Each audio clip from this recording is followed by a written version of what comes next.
Graça e paz, boa noite, tudo bem com vocês? Muito bom estarmos juntos aqui em mais um Palavra de Quarta. Para mim, particularmente, muito bom ter a família toda aqui reunida, como em todo o tempo aí de pandemia, né?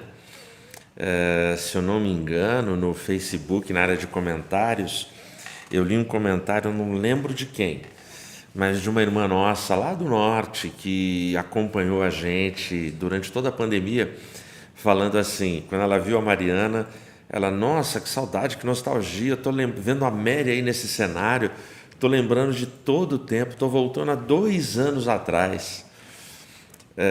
E é o sentimento nosso, um sentimento de gratidão, um sentimento de lembrança por esse tempo.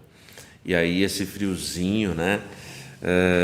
E a gente pensando em tudo isso. Bom, antes de começar a pregar, dá aquele reforço para você, deixa o seu like, é muito importante aí no YouTube, dá tempo de você compartilhar, dá tempo de você chamar a família, amigos, colocar na lista aí, nas listas que você participa no WhatsApp, para que a gente possa alcançar mais pessoas. E vamos começar a pregar sobre o tema o Jesus dos fracos. Possivelmente você já esteve, possivelmente você já entrou num templo na companhia imaginária de uma pessoa como Ana. Possivelmente você já entrou num templo como Ana entrou. No primeiro livro do profeta Samuel, a gente encontra, logo no primeiro capítulo, essa mulher, Ana, entrando no templo. E aí a gente vai lendo aquela narrativa, nós encontramos Ana com tristeza, com amargura de alma, e ela está ali perante o altar, e ela está, segundo o texto, a imagem que eu faço é de uma Ana toda encolhida, sentada, prostrada ao chão, cansada de tantas dores, de tantas lutas, uma mulher fragilizada pelos seus sofrimentos. E o texto diz que ela não consegue pronunciar palavras. Hoje eu postei um texto que muita gente visualizou, muita gente comentou, muita gente curtiu.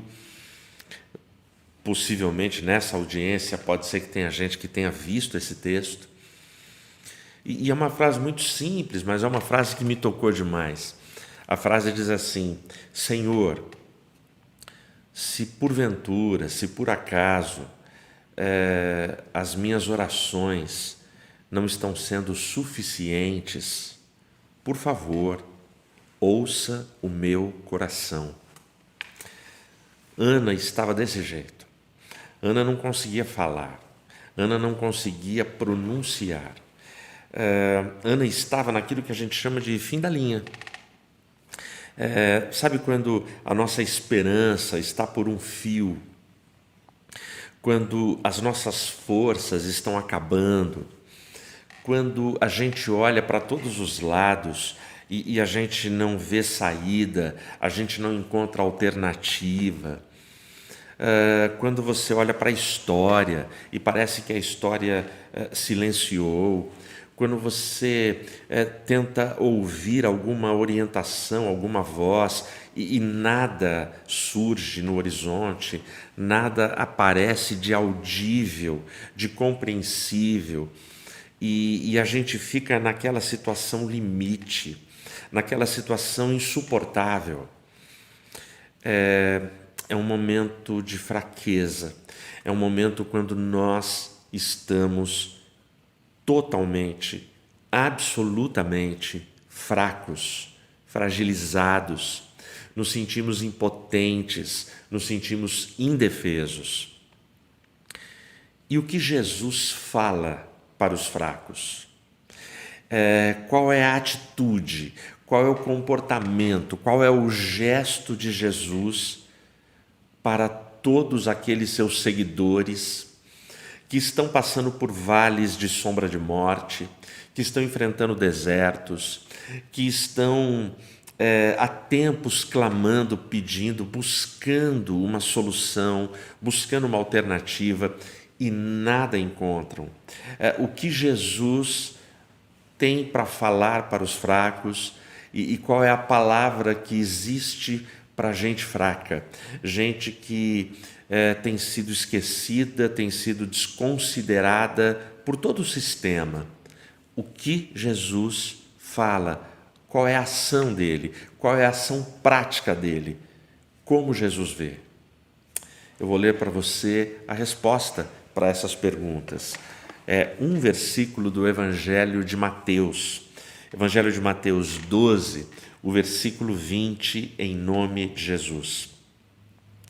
Não esmagará a cana quebrada e não apagará o pavio que fumega, até que ele envie o juízo para a vitória.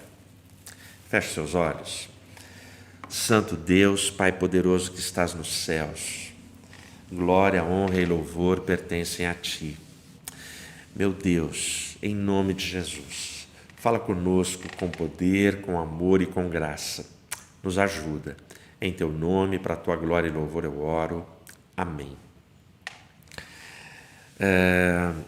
Esse texto é um texto que ele se encontra num contexto aqui do Evangelho, onde Jesus ele está realizando na região aqui alguns milagres. Obviamente, esses milagres encontram críticas e censuras dos seus acusadores, dos seus opositores, como escribas, fariseus, Roma, enfim, aqueles todos que não compreendem, né? O poder estabelecido na época, que não compreende, não aceita, os poderes religiosos que não enxergavam naquele Nazareno o Messias. Então, Jesus recebe várias críticas. E aí a citação que o evangelista faz aqui é de Isaías 42, versículo 3. É o mesmo texto que está lá em Isaías, quando ali o profeta fala sobre o servo sofredor, fala sobre o ministério do servo Jesus, o Messias, o Filho de Deus. Não esmagará a cana quebrada. É a primeira coisa aqui, falando sobre as atitudes e as características do servo. O que é a cana? E o que é uma cana quebrada? A cana, ou em algumas traduções caniço, tenta imaginar, para ficar mais comum para a gente aqui na América Latina, tenta imaginar um bambu. A cana ela crescia de uma forma natural, espontânea, sem ninguém precisar ficar plantando, em brejos, em águas sujas, em rios, e nos vários rios de Israel, todos eles nas suas margens tinham muitas canas. As canas, elas eram extremamente frágeis, flexíveis, qualquer vento mais forte poderia quebrá-las. Elas, além de envergar, mas dependendo do vento, elas poderiam ser quebradas. E tem uma característica interessante na época lá em Israel. Crianças pegavam pedaços de cana e faziam orifícios na casca dessa cana e usavam a cana como flauta. Porém, fazer da cana uma flauta era difícil. Além de difícil, pela fragilidade dela, na maioria das tentativas, a cana quebrava. E quando a cana quebrava, o que faziam as crianças e as pessoas que queriam produzir uma flauta? Esmagavam e jogavam fora. Era isso que era feito com a cana. E o texto está dizendo que no ministério do Messias, ele não esmagará a cana quebrada. Quais são as coisas que têm quebrado você? Existem muitas coisas que nos quebram. Uma palavra mal colocada, ou uma palavra que seja sincera, que seja verdadeira, mas que ela entre no momento errado, no tom errado, uma palavra. Às vezes não precisa ser falada, uma mensagem, um texto, um WhatsApp, pode acabar com uma amizade, pode acabar com um relacionamento, pode acabar com um casamento.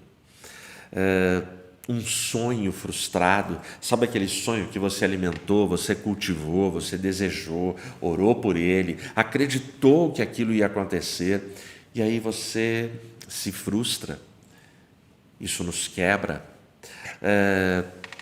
Sabe, a decepção amorosa quebra, nos quebra. A gente fica como uma cana quebrada, porque a decepção amorosa, ela traz em si componentes como coisas que não são substituídas. Porque se você ama uma pessoa, você ama uma pessoa, você não ama uma série de pessoas. E se aquele amor não lhe corresponde, é uma frustração que você vai carregar para a vida inteira. Então, existem muitos fatores, muitos eventos, muitas coisas que quebram você. Aí o texto vai dizer que ele não esmagará a cana quebrada. Ou seja, a cana foi quebrada, ela não tem utilidade, mas o texto diz que ele não esmagará a cana quebrada. O segundo elemento, a segunda ilustração, a segunda metáfora que é usada aqui no texto é o do pavio. Ele não apagará o pavio que fumega. Pavio que fumega. Algumas traduções, ele não apagará o morrão que fumega.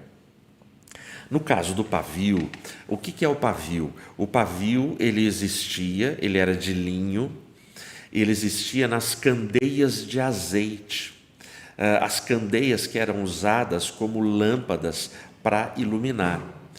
Esse pavio ele ficava boiando no azeite, e era ele o elemento naquele combustível para trazer a chama. Porém, quando o azeite acabava, o pavio ele ficava ali fumegando, apenas uma fumaça saindo, e gerava muito mau cheiro no ambiente. O que faziam as donas de casa? Simplesmente pega o pavio que está fumegando e termina de apagar ele e joga fora. Porque essas donas de casa, elas tinham em Israel caixas e caixas com pavios novos para serem acesos. Portanto, o pavio descartado não fazia a menor falta. Mas mesmo ele estando ali fumegando, mesmo ele estando no seu final, o texto diz que Jesus não apaga o pavio que ainda fumega. Quando a gente pensa na figura do morrão, tenta pensar no churrasco, o carvão aceso, aquele pedacinho de carvão que está lá no canto, se afastou ali daquela fogueira. Ele solta uma fumacinha, ele não tem o fogo, ele não tem a chama, mas ele solta uma fumacinha, o morrão que ainda fumega. E o texto vai dizer isso, que Jesus não apaga. Você lembra, existiram momentos na sua vida, na sua história, na sua carreira, que você recebia porções generosas da unção de Deus, do fogo do Espírito Santo.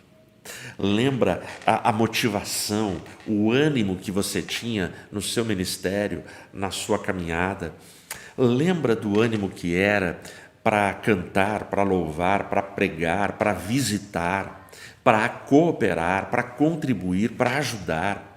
Lembra que a semana ia caminhando, e quando a sexta chegava, o sextou não era por causa de um happy hour com chopp e amigos num bar.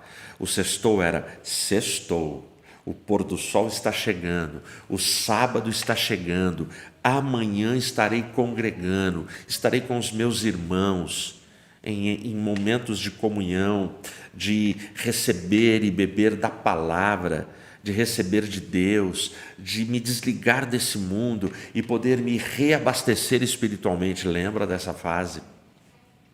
Lembra quando o trabalho que você produzia era tão intenso e ele era tão forte, ele era tão verdadeiro na igreja, que o seu trabalho iluminava, era como uma candeia cheia de azeite, iluminava todo o ambiente, as pessoas ao seu redor, as pessoas eram influenciadas positivamente, as pessoas se inspiravam. Lembra quando falavam para você, o seu testemunho é uma referência para mim, a sua vida é uma inspiração para mim. A sua dedicação, a sua fidelidade, a forma como você atua na igreja. Poxa, é tão legal perceber que você nunca está envolvido em grupos de fofoca, você nunca está agredindo, falando mal de ninguém, você é servo, você ajuda, você ilumina. Lembra dessa época? Pois é, mas chega a época quando todo esse fogo, esse brilho, essa unção vai diminuindo, vai diminuindo, vai diminuindo e fica como o pavio que apenas e tão somente fumega. São essas duas figuras. São essas duas figuras que o evangelista usa para falar sobre o ministério de Jesus junto aos fracos. O Jesus dos fracos. E as duas figuras, a cana quebrada e o pavio que fumega, são duas figuras poderosas. São duas figuras extremamente fortes para exemplificar pessoas fracas. Porque uma cana quebrada já não tem utilidade. O pavio que fumega já foi usado, não tem utilidade. E Jesus, ele pega exatamente essas duas figuras, o profeta Isaías e aqui o evangelista, para mostrar para a gente a atitude, o comportamento de Jesus para com os fracos. Ele é o Jesus dos fracos.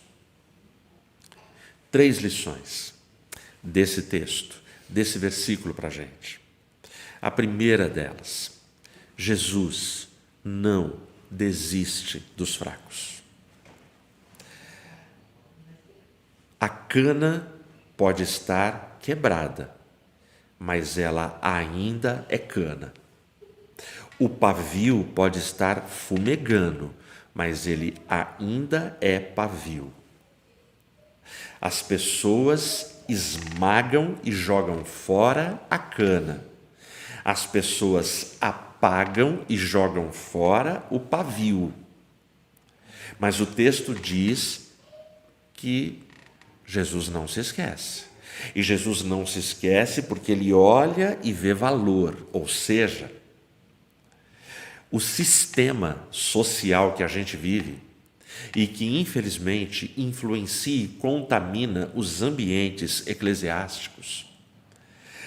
Esse sistema, ele não dá valor para gente fraca. Esse sistema olha para gente fraca como se já não fosse. A pessoa está fraca, a pessoa está quebrada, a pessoa está ali fumegando, essa pessoa já não serve para nada. Mas esse texto vai dizer que Jesus não desiste dos fracos. Esse texto também diz que Jesus não destrói os fracos. Essa é a segunda lição. Ele não desiste e ele não destrói. Como assim? Ele não esmaga a cana e ele não apaga.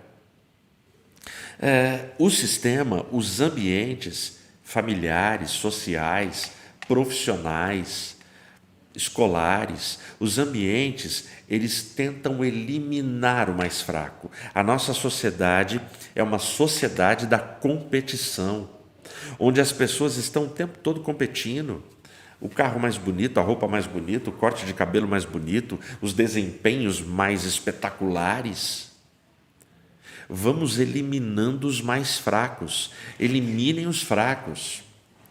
E isso a gente vê na história.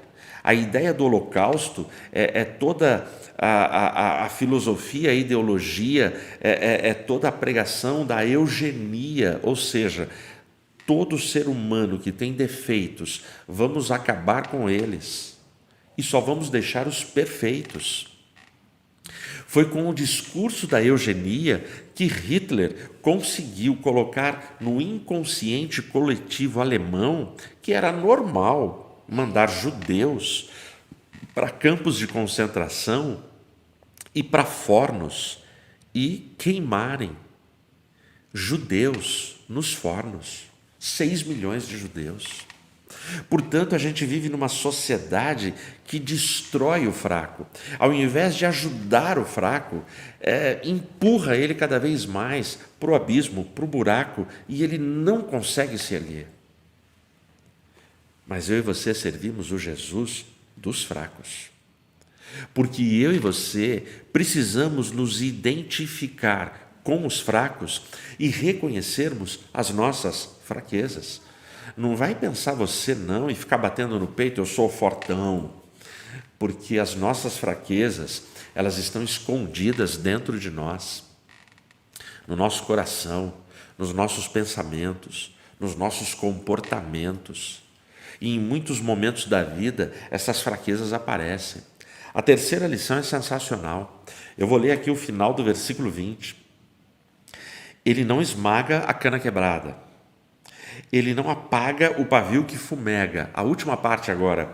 Até que ele envie o juízo para a vitória. Ou seja, Jesus, ele não desiste dos fracos. Jesus não destrói os fracos. E o melhor, Jesus, ele vai persistir até dar a vitória para os fracos. Isso é sensacional. O juízo dele, ou seja, o texto está construído desta forma.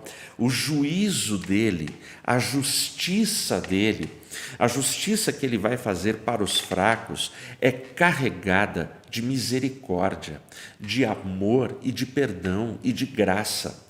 Porque se assim não fosse, ninguém sobreviveria, ninguém conquistaria a vitória. Mas ele está dizendo que o juízo dele é até que tenha vitória para os fracos.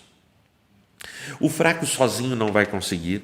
O fraco ele não tem recursos, talentos, desempenhos para obter méritos e conseguir a vitória sozinho.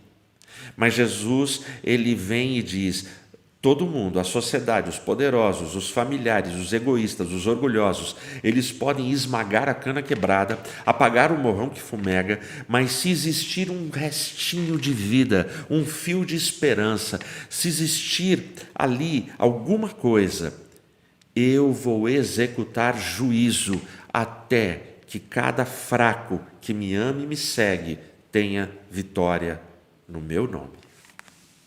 Demais, né? E a Ana? Vamos voltar lá na Ana? A Ana está no templo. A Ana está no templo e o primeiro capítulo do profeta Samuel diz que a Ana, ela geme e o sacerdote Eli não compreende. O sacerdote Eli chega a achar que ela está bêbada. Ele fala: mulher, por que você está falando desse jeito? Você está ébria. A minha tradução fala ébria, que é a palavra para bêbada, embriagada. E ela responde: não, eu estou com amargura de alma, eu estou com amargura no meu coração. E aí ela fala da dor, do sofrimento dela, até que ela termina, e aí o sacerdote Eli fala para ela: vai em paz, que o Senhor se lembre de você, que o Senhor seja contigo. E ela vai embora com o seu marido, Elcana. E é muito legal que no capítulo 1, o capítulo 1 diz, e qual era a dor de alma de Ana? A dor de alma de Ana é que ela não podia gerar filhos, é que ela era uma mulher estéril. E hoje, para uma mulher que não consegue gerar filhos, já é uma tristeza e um drama muito grande para esta mulher. Apesar de todos os avanços da tecnologia, de tudo, apesar de que a gente já avançou bastante, precisa avançar ainda mais, na coisa da mulher não sofrer com o machismo, da mulher ser abençoada como mulher, da mulher ser abençoada na sua delicadeza, na sua feminilidade, mas já se avançou muito comparado com a época de Ana. Mas na época de Ana, uma mulher não gerar era algo assim, era a morte para ela, era a derrota da vida dela, não fazia sentido ela viver. Para ela era melhor morrer do que continuar viva sem poder dar ao seu marido um filho. E é muito legal, porque no capítulo 1 diz que naquela noite, quando ela coabitou com Eucana, o seu marido, ou seja, quando eles estavam na sua casa, no seu quarto, e mantiveram relações sexuais de marido e mulher, o texto diz que naquele momento Deus se lembrou de Ana. E o texto vai dizer que 9 meses depois nasceu Samuel. Por que Samuel? Por que Samuel? Você lembra? Ana, ela só manifestava, ela só produzia gemidos, lamentos e murmúrios quando ela estava no templo, a ponto de Eli achar que ela estava bêbada. Não dava para entender o que ela orava. Ana, naquele momento, se encaixa no texto que eu postei. Senhor, se as minhas orações não estão sendo suficientes, por favor, ouça o meu coração. E Deus ouviu o coração de Ana. Por isso foi dado o nome para o menino de Samuel, que significa Deus ouve. E me parece que a história de Samuel tem a ver com esta audição, tanto de Deus para o suplicante, quanto deste adorador quando Deus fala. Porque Ana, quando o menino desmama, ela entrega o menino para ficar para sempre na casa do Senhor. E é na casa do Senhor que ele é chamado e não entende. Até que ele vai até o sacerdote Eli, homem experimentado, vai virar para ele e vai dizer: Samuel, se você ouvir de novo a tua voz ser chamada, você só tem que dizer uma coisa: fala, Senhor, que o teu servo ouve. Deus ouve.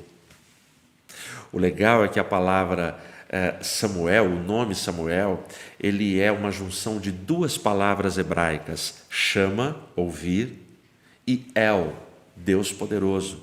Só que o ouvir no hebraico é extremamente profundo. O ouvir no hebraico é ouvir com atenção, paciência, amor, compreensão, empatia, consentimento, aprovação, socorro, atendimento. Deus ouve. Se você já esteve no templo, como Ana esteve, várias vezes eu já estive assim. Nem que você gemer, nem que você apenas chorar, não deixe de orar, porque Deus ouve o nosso coração. Deus ouve o clamor dos fracos. Quando você achar que não tem mais saída, Deus ouve e Ele entra em cena por todos os fracos. Ele continua olhando para canas quebradas e pavios fumegantes, como às vezes pode ser que estejamos eu e você. E Ele continua sem quebrar e sem apagar, porque Ele valoriza, porque Ele não desiste, porque Ele não destrói e porque Ele dará vitória. Deus sempre ouvirá. Que Deus te abençoe. Amém.